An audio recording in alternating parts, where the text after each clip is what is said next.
Hello guys, कैसे हैं आप लोग। उम्मीद है आप लोग फिट होंगे, ज़बरदस्त होंगे, मज़े में होंगे, बढ़िया होंगे और बढ़िया तरीके से हमारे रिएक्शंस को एंजॉय मेरा नाम है तलहा। तो तो गाइस रमन और सागर श्री कृष्णा एपिसोड नंबर 77 का पार्ट नंबर 3 लेकर आ चुके हैं जो गाइस लास्ट पार्ट था वो बहुत ही इंटरेस्टिंग, अमेजिंग और कमाल का था। जब से ये एपिसोड शुरू हुई है ना 77, मोहसिन भाई मज़ा ही आ गया, कमाल हो गया। कोई ना कोई पहले हमें काफ़ी देर बाद कृष्णा जी की एंट्री देखने को मिली जब उन्होंने सारा बताया, और बड़ा उनकी जो बातें थी और जो मूवमेंट्स देखने को मिली कमाल की थी।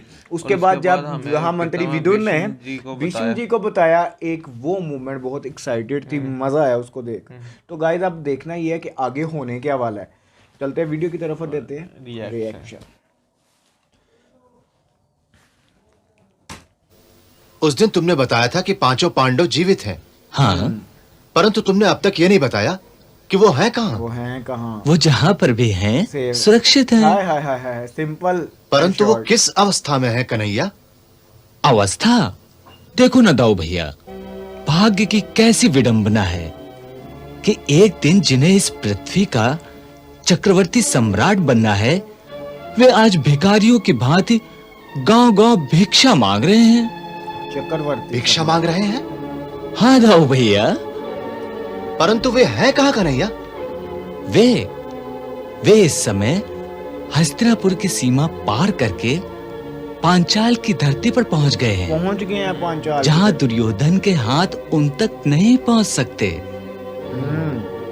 इन दिनों वे ब्राह्मणों के एक गांव में ब्राह्मणों के वेश में ठहरे हुए हैं, और वे भी दूसरे ब्राह्मणों की तरह गांव में भिक्षा मांगकर अपना निर्वाह कर रहे हैं। भिक्षाम देहि।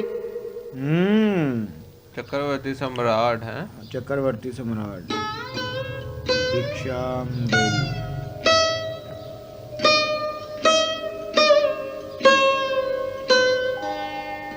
सुखी रहो पुत्री।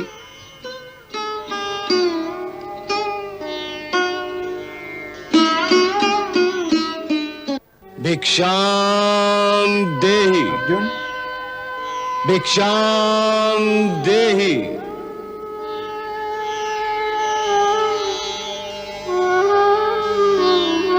सुखी रहो देवी।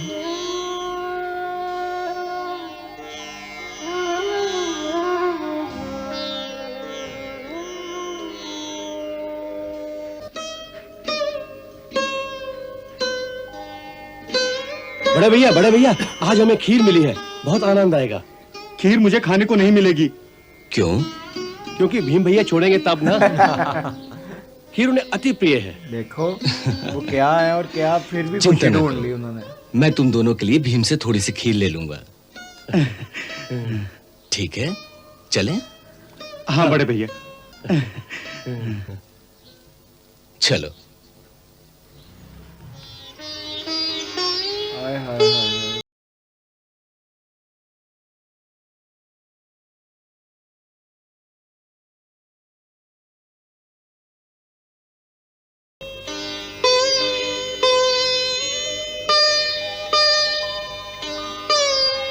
माँ,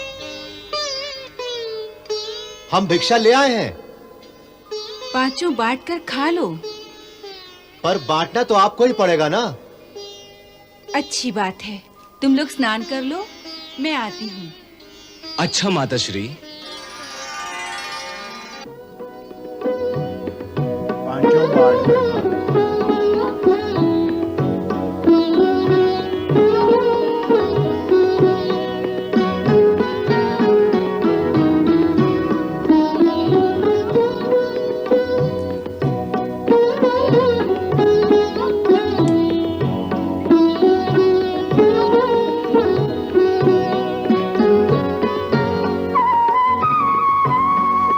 इस लड्डू की ओर मत देखो अर्जुन, इस लड्डू के हिस्से नहीं करूंगी।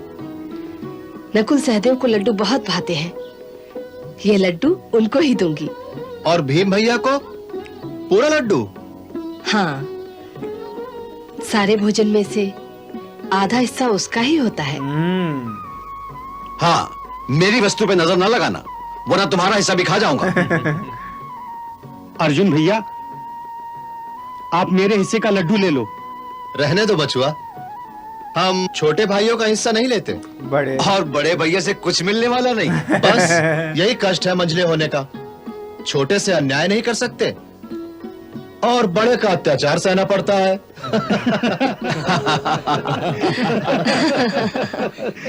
नहीं नहीं नहीं, भगवान के लिए दया कीजिए, दया कीजिए। मैं भी तो हो जाऊंगी, मेरे बच्चे अनाथ हो जाएंगे, हमारा जीवन नष्ट हो जाएगा। दया कीजिए, कुछ तो दया कीजिए, मेरे बच्चों का अनाथ मत कीजिए, हमारी दशा पे दया कीजिए। आप इनको ले जाओगे तो मेरे बच्चों का जीवन तबाह हो जाएगा। अभी मेरी पुत्री का विवाह भी नहीं हुआ, मेरा पुत्र भी अभी बहुत छोटा है। ये क्या सीन है? आपको हम पर दया नहीं आती? देवी, हमें तुम पर बहुत दया आती है,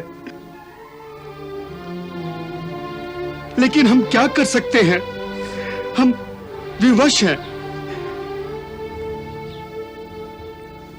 यह दुख तो सारे नगर का एक जैसा है।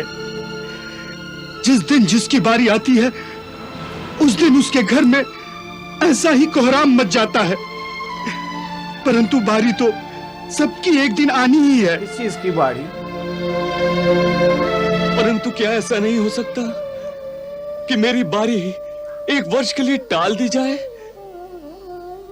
ताकि मैं अपनी जवान लड़की का विवाह कर सकूं। इसलिए मुझे 1 साल की मोहलत दे दो।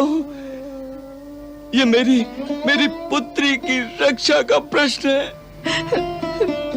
गंगाधर जी, ये केवल आपकी एक पुत्री का प्रश्न नहीं है, बल्कि इस नगर की हजारों ऐसी ही पुत्रियों का प्रश्न है। आज हर एक घर की यही परिस्थिति है, तो फिर कौन जाएगा उस राक्षस का भोजन बनने के लिए? कौन है भाई? गंगाधर जी, आप स्वयं भी तो थे उस सभा में, जिसमें उस नरभक्षी राक्षस के साथ ये समझौता किया गया था, जिसमें उसने कहा था कि यदि नगर वाले मुझे 1 छकड़ा अनाज, 10 मटके दूध के और 1 आदमी हर रोज खाने के लिए यदि स्वयं मेरे पास आकर दे जाएंगे, तो मैं और किसी नगरवासी को कुछ नहीं कहूंगा। परंतु जिस दिन मुझे ये खुराक नहीं मिली, उस दिन सारे नगर में लहू की नदियां बहा दूंगा। कौन है? कौन सा राक्षस है? तब हम सब ने मिलकर ये समझौता किया था और ये तय किया था कि अनाज और दूध के मटके तो प्रतिदिन नगर वाले मिलकर जुटा देंगे, परंतु एक आदमी बारी बारी से एक घर से हर रोज भेजा जाएगा। भोजन बन। महोदय, अब प्रस्थान करने की तैयारी करें। नहीं, हे निज श्रेष्ठ, हे ब्राह्मण शिरोमणि, आप तो हमारे समाज के अगुआ हैं, इसलिए आपसे मेरी एक प्रार्थना है, जिसे आप स्वीकार करने की कृपा करें। कहो देवी। आज हमारे घर की बारी है, उस नरभक्षी के लिए 1 आदमी उसे खाने को दिया जाए, इसलिए आपको इस घर से 1 आदमी चाहिए। तो बस आपसे मेरी एक प्रार्थना है मुझे दे दे। कि मेरे पति के स्थान पर मुझे भेजा जाए। इसमें आपको कोई आपत्ति नहीं होनी चाहिए, कोई आपत्ति नहीं। हमें कोई आपत्ति नहीं, परंतु मुझे आपत्ति है। मैंने वेद मंत्रों के अनुसार विधि पूर्वक इसके साथ विवाह किया है।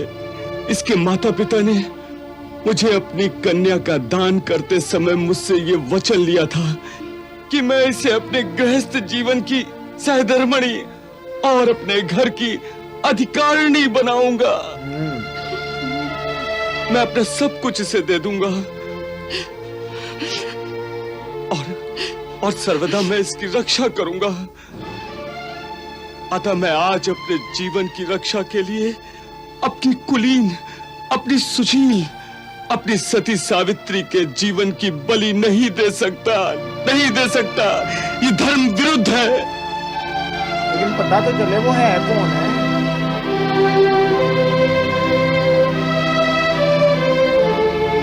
आपने अपने धर्म की बात कही, परंतु मेरा भी तो एक धर्म है।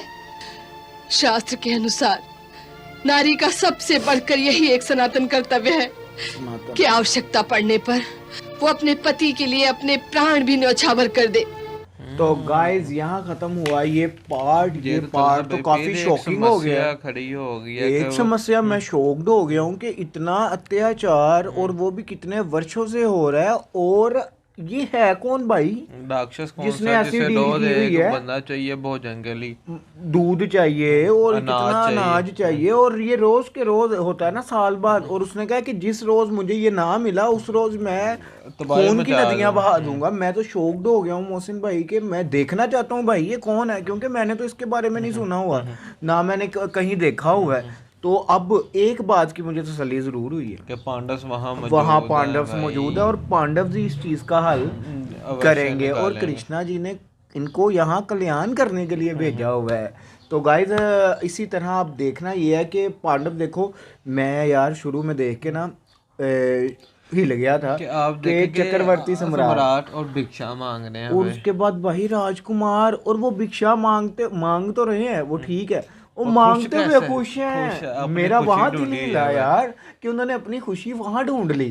क्या बात है यार, हमें यहाँ कुछ हो जाए तो हम मतलब कि करने लग पड़ते हैं कि ऐसा क्यों हुआ वैसा क्यों हुआ। वो मजा उसी आ में गया खुश यार है इस भाई। पार्ट का भाई। तो और गाइस अब अगर आप ये भी जानना है कि ये राक्षस कौन है कौन और है? इसका हल क्या निकलेगा अगर भाई। आपको भी ये वीडियो अच्छी लगी तो लाइक शेयर कमेंट। और हमारे चैनल को सब्सक्राइब करना मिलते हैं मत नेक्स्ट वीडियो नेक्स्ट पार्ट के साथ। Love you. भूलिएगा।